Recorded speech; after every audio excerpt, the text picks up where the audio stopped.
आप देख रहे हैं इन डार्क राजकुमार के साथ। तो चलिए बढ़ते हैं आज की कहानी की ओर। उन दोनों मुझे एक प्रोजेक्ट के तहत मध्य प्रदेश के एक छोटे से कस्बे में भेजा गया था, जहां मुझे हफ्ते भर रुकना था। काम करने के दौरान मेरी नज़र एक लड़की पर पड़ी जो कुछ ज़्यादा ही खूबसूरत थी। पहले तो कुछ दिनों तक तो मैं सिर्फ उसे ही देखता रहा। फिर एक दिन उसकी भी नज़र मेरे पर पड़ गई। वो मेरे को देखकर मुस्कुराई और मैं उसे देखकर मुस्कुराते हुए धीरे धीरे बात हाय हेलो तक पहुंची और फिर हमारा मिलना जुलना शुरू हुआ। पूरा दिन तो प्रोजेक्ट के काम में ही लग जाता और जब फुर्सत मिलती तब तक रात हो जाती, जिस वजह से मैं उस लड़की जिसका नाम उज्ज्वला था ज़्यादा टाइम नहीं मिल पाता था। मगर रातों को चोरी छिपे मेरे क्वार्टर पर वो चली आती और मुझे कुछ पल मिल जाते उसके साथ बिताने के लिए।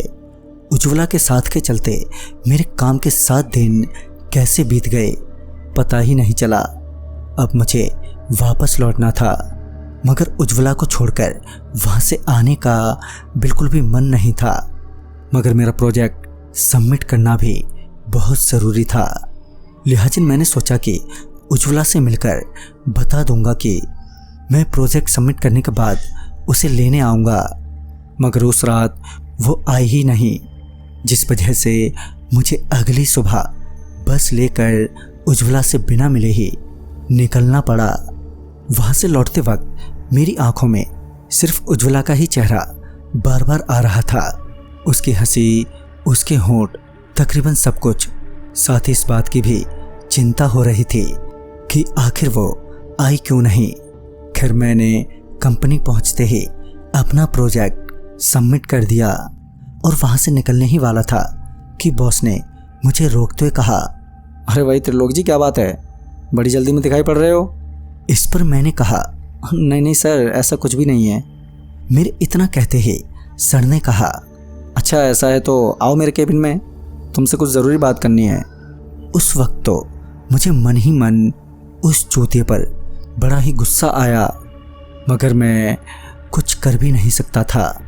लिहाजा मैं सर झुकाए उसके पीछे पीछे केबिन में गया, जहां उसने मेरा 3 घंटे तक दिमाग चाटा और फिर बोला, ये लो तुम्हारा अगला प्रोजेक्ट, कल ही निकल जाना, और हाँ निपुण को भी अपने साथ ले लेना। उस वक्त तो मैंने कुछ कहा नहीं और ऑफिस से निकलते वक्त निपुण को बता दिया कि कल सुबह ही डल्लोज के लिए निकलना है। तो वो मुझे सुबह बस स्टैंड पर मिले। घर पहुंचने के बाद मैं यही सोच रहा था कि अब उज्ज्वला से कैसे मिलूं। फिर मुझे एक आइडिया आया।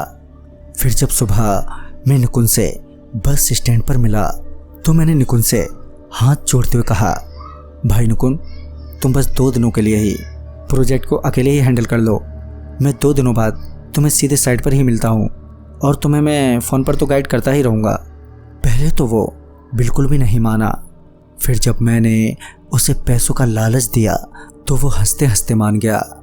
तो दोस्तों, क्या त्रिलोक उज्ज्वला से मिलने के बाद साइट पर वापस लौट पाएगा और आगे क्या होने वाला है इस कहानी में जानने के लिए देखना ना भूलें इस कहानी की अगली कड़ी। तब तक के लिए बाय एंड टेक केयर।